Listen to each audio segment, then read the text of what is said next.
Good afternoon, everyone. Welcome to St. John's on this lovely, crisp January day. I'd like to especially welcome all the football fans who decided to be here instead. It's very much appreciated. A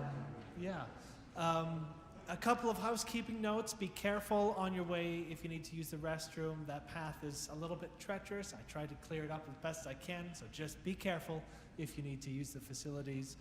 After the concert, please join us in the parish hall for a chance to chat with our performer and for some light refreshments before we head back home and begin our week again.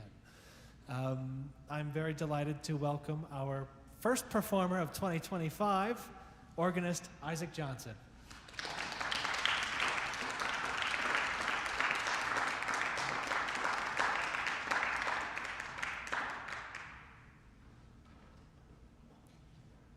Good evening, afternoon, evening, everyone.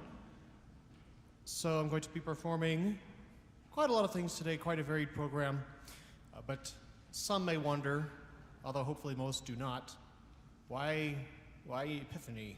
Wasn't Epiphany weeks ago? Well,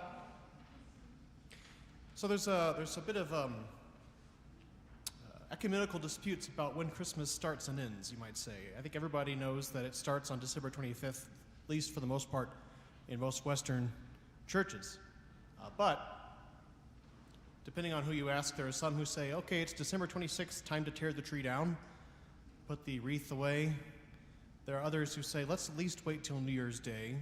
Then you have the high church traditions, including the Anglican Communion, for the most part, would say, you got to go through at least January 6th, the Epiphany, get through the 12 days of Christmas.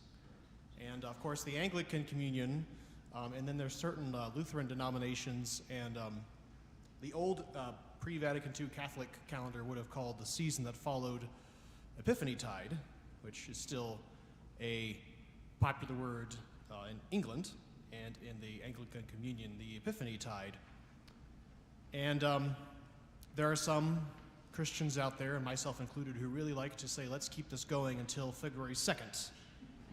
You see, February 2nd, of course, is the, according to, again, has a lot of different names. It's called the Feast of the Purification of the Blessed Virgin Mary, or the Feast of the Presentation, or Candlemas, which is, of course, an English word, and that goes back to a medieval custom that was, again, very popular, where in England, of the blessing of candles. And so then there would be candles all throughout the church, and you still see pictures every year, I think in places like Salisbury Cathedral, where they'll have the whole place lit up back to front with nothing but candles on February 2nd. And why February 2nd, you say? Well, that's because that's 40 days after December 25th. So just as they would say there's 40 days of Lent, 50 days of Easter, there's 40 days of the very long Christmas season. So, but then you can break it down into smaller components. You know, there's the 12 days of Christmas, and then there's Epiphany Tide, and then going on after that. So I, for one, like to celebrate Christmas for as long as possible because, well, for one, there's all this organ music that we don't get to play that's written for the occasion that we wouldn't get to play otherwise. There's not enough time to play it in just a week or two after Christmas. But also, especially in a cold place like Boulder, and the cold doesn't bother me so much as it does the dark, the short days. I tend to hear, right after Christmas is over with, a lot of moaning and groaning about winter. Oh, it's so long and miserable, it's terrible, I want it to be over with. But my thought is, keep your Christmas lights out, keep the cheer going. So I still have my Christmas lights out outside my house. They'll be coming down, unfortunately, on February 3rd, because I'm told I have to do that. But I'm keeping them up as long as I can. So, there's one of your liturgical lectures you'll get for today. I think there will be a few more. Pardon me, I have a master's degree in liturgical studies, and I very rarely get to, use it at all. So this first piece, Prelude on the Introit of Epiphany, it's written by Maurice Duruflé, who was a huge fan of the so-called restoration of Gregorian chant according to medieval principles. So he wrote this piece fairly late in his life, but it's based on the Introit for the Feast of the Epiphany, and I'd like to sing it to you, and you can tell me afterwards whether or not you hear it in the piece, because I think, unusually for Duruflé, it seems to be rather disguised. A lot of the times when he quotes Gregorian chant, which he does a lot, it's very obvious. So let me pull it up if I can find it. Where are you?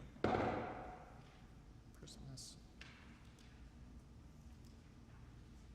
Here we go.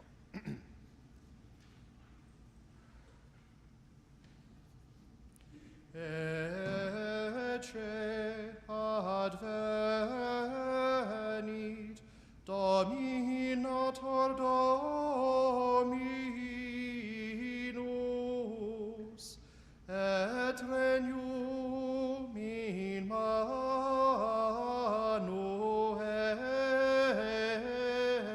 eius et potestas et imperium.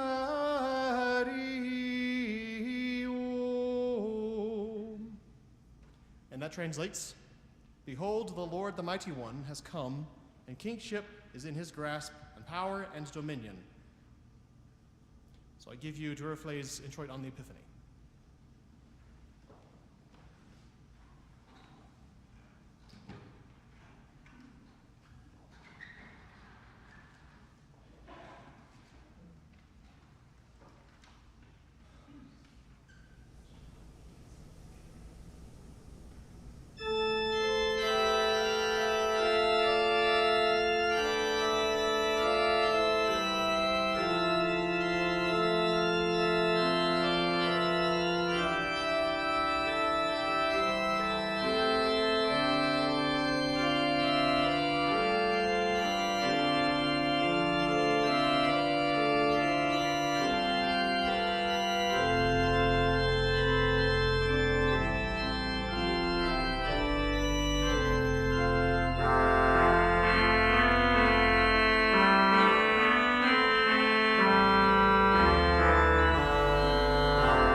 So continuing with some French music, the next couple of pieces come from the French classic era of organ literature. And this next piece is Noel number 10 by Louis-Claude Decan, and he wrote a whole slew of Noels. Now, of course, Noel is the French word for Christmas, but it also refers to a specific genre of organ music that's pretty unique to France. And you might hear occasionally, you might hear an English Noel, but usually those are written to imitate the French Noel. And they're basically, in a lot of cases, a theme and variations. Some cases, they're themes themes and variations on Christmas folk songs. I think this is an original theme that he uses, but it is a theme and variations. And it also shows off a lot of the unique sounds of a French organ, a French classic organ. They had a lot of strange, what you might call bells and whistles, that you really did not hear outside of France, and you really didn't hear much after the French classic era, basically after the French Revolution, until the 20th century, when some composers, like Messiaen, who we'll get to at the end, brought them back.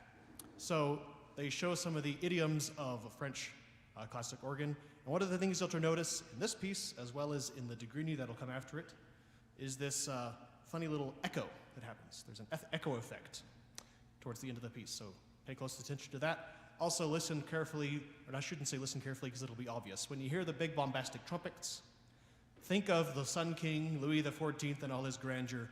This is the music, the fat reeds, the fat trumpets of these composers was definitely meant to, if not entertain, at least mimic the feeling of royalty, because the French Catholic Church of this time period was definitely joined at the hip with the king, and specifically with King Louis XIV and his son. My family just walked in.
So next up is another Frenchman slightly before, Dacan, who unfortunately died very young, and if he hadn't died so young, he probably would be regarded as one of the greatest organ composers of all time. Nicolas de Grigny, and he, rather than setting a bunch of folk tunes to music, was concerned with setting chants to music. So this is a particular type of slightly altered Gregorian chant, but this is another set of theme and variations, with again showing off some of the idiosyncrasies of French-style organs.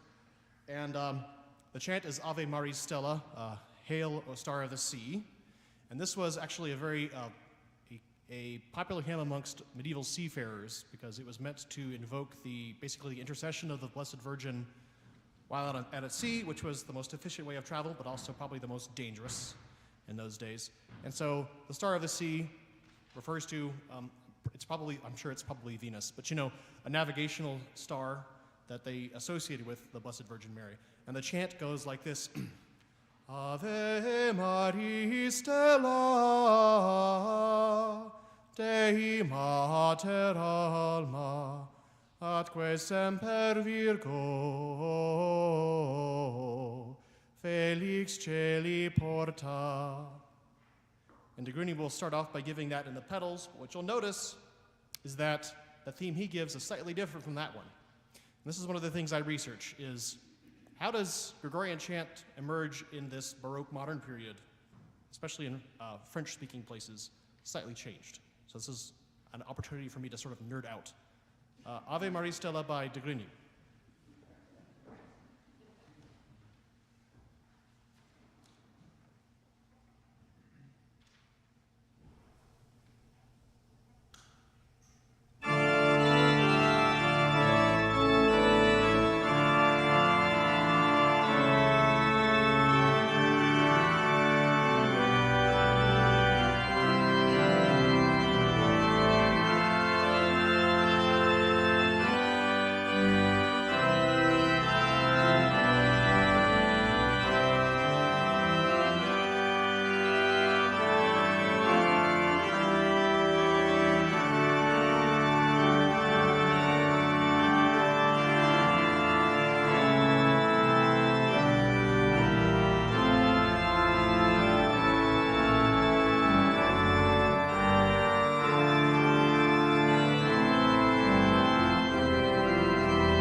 now we move to Germany and Johann Sebastian Bach, who really loved the Christmas carol In Dulce Jubilo, which we know as Good Christian Friends Rejoice. It's actually, might not be commonly known, one of the oldest Christmas carols we know. It does go back all the way to the Middle Ages, and it is actually a German carol, originally written in two languages, German and so-called macaronic Latin. So In Dulce Jubilo, of course, is in sweet rejoicing. But Bach loved it quite a bit. He wrote quite a few settings of it. So, and this is one of his prelude, or I guess it really feels more like a postlude settings of it.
The Bach long one is coming.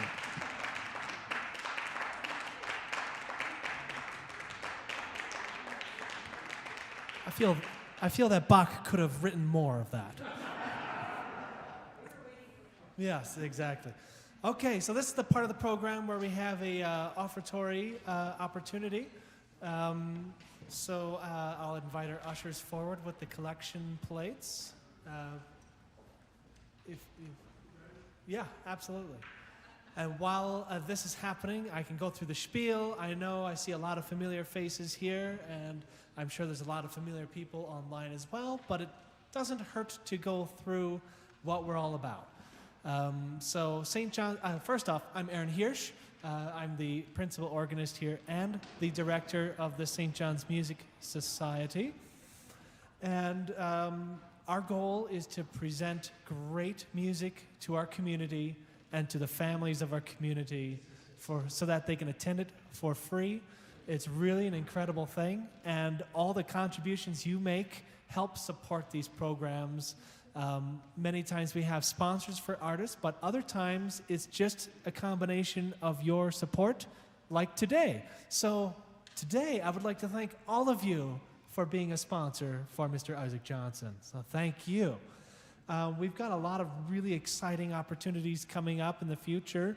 The end of February, the 23rd, David Vogel's organist will be presenting a program called Paris in the Time of War, a look at incredible organ music written adjacent to the Second World War in Paris by composers Olivier Messiaen, Jehan Alain, and Maurice Duruflé. And these are all incredibly influential musicians who fed off of each other. The middle composer unfortunately lost his life during the Second World War fighting for France. And so though he left behind a very impressive amount of works, he could have written a lot more. And so a lot of these composers after lament that fact. And we lament the fact that any war has to happen that takes the lives of so many people whose futures could have given us just more. So that's going to be a wonderful concert. On March 8th, that's a Saturday. Due to the artist's scheduling issues, we had to change the date on that concert. Tenor soloist from Portland area, Catherine Goforth. She is an incredible singer. I first heard her sing with the professional orchestra doing Beethoven's Nine. She was singing the tenor part for that. And I think it's an incredible opportunity for us to support and uplift members of our transgender community who are really making inroads in the classical music and trying to make a voice for them. And this program will feature a lot of Second Viennese school, late Romantic German lieder. So a lot of German songs will be sung and stories with them. April 6th will be the St. John's Choir concert. More events are on here. April is going to fill up with a lot of education series events. We've got students inquiring about performing their recitals here. So as long as you're on my email list, you'll find out from me firsthand when those will be. All part of this incredible mission we have. I think that's about it. So I would like to invite our soloist back up as we perform the rest of the program. This time I get to be a page turner. So welcome Isaac back. Thank you.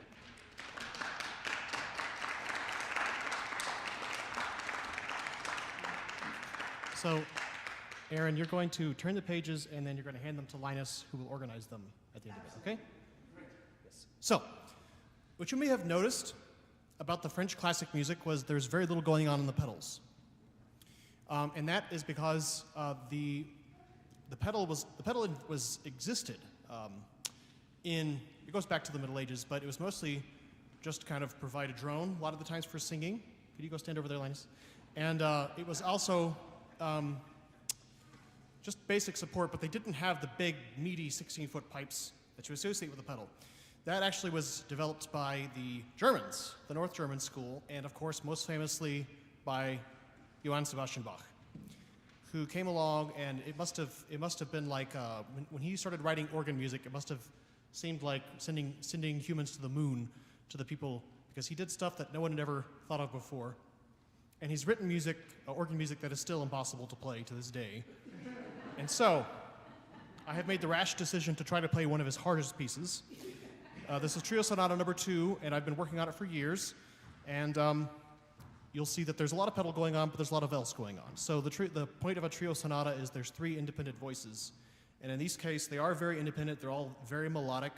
And basically, there's at no point really is any of them taking a back seat one to the other. It's also very difficult. So please pray for me.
Thank you, thank you. So, you guys were all waiting impatiently for something interesting. Thank you, Linus. After the Indulce Jubilo, and I hope you got it with the trio sonata. So next up will be the, go ahead, go back to Mom, please. The couple of movements from Messiaen's magnificent, I would consider his magnum opus, La Nativité du Seigneur, which is the Nativity of the Lord. So it's a 9-movement suite, and I'll only be playing the last 2. But again, this is sort of Messiaen himself, while a contemporary of Duruflé, who we heard earlier, they had very different tastes. They were both very interested in Gregorian chant, but the way that they adapted it was wildly different. And Messiaen, one of the things he did that was very interesting was he found a way to fuse Baroque sounds and Romantic sounds in a way that basically nobody else did. So he had these lush, we haven't really heard anything romantic today, but lush, warm sounds of the Romantic era, and then sort of the bright, sharp, almost piercing sounds of a lot of the French classic stuff we heard. And this particular piece, La Nativité du Seigneur, was evidently inspired largely by the stained glass windows of medieval French churches. And if you're in a church, a very, very, very large church with a huge amount of reverb, you can definitely sense that. It just has that sensation. The last 2 movements that I'll play, so Les Mages, the Magi, very fitting for Epiphany, and I think the way I interpret it is, there's 3 different voices going on. So there is in the great, there's this plodding bloop, bloop, bloop motif, bloop, bloop, bloop, going down by half step. That sounds like camels going through the desert from the east. And then in the pedal is the bright star that the Magi see. And it's got this piercing motif, but it's also winding. It meanders around just like you might expect a planet to meander in the sky. And not only does it meander, but, funny enough, when you play it, you have to shimmy your foot and alter it in such a way, you have to twist your foot around. So it's very twisty and turny, and it definitely feels like a journey, for sure. And then the left hand is playing very, very quietly, just on a string sound. And of course, this is, the label for it is dreamy. And that's what I hear, is I hear the dreamy part. So you can think of sort of, there's an exoticism of the men from the Far East coming, but also the idea of traveling across basically Mesopotamia to get to Bethlehem or Nazareth, depending on which, how old he was, and the temptation to want to sleep through the whole thing. You're tired journey. So that's Les Mages. And then Dieu parmi nous, the conclusion, God among us. It has a bunch of different sections. It starts with this thunderous sound of basically the incarnation of God coming down. Then there is on the warm strings, there's this divine love theme. Then after that, there is this frantic back and forth, back and forth, back and forth. That is supposed to be the Magnificat, and it's supposed to sound frantic because it's an exuberant bursting forth from the mouth of Mary. Then we have the love theme reinterpreted in a larger setting, and it builds and builds and builds until we end with this big toccata, which ends, as a lot of these French pieces do, on this chord with an added sixth. It's an E major chord, and it's one of Messiaen's favorite chords.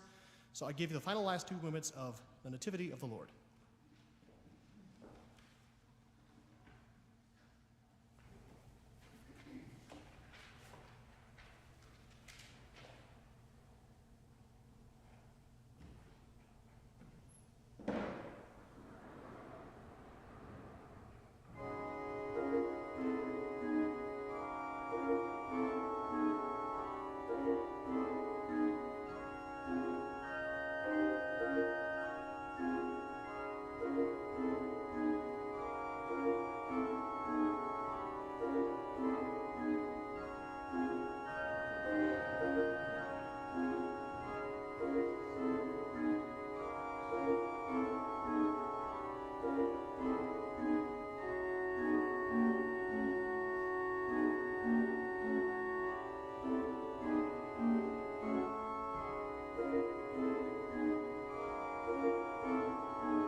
You are all invited to join us in the parish hall for some light refreshments and conversation.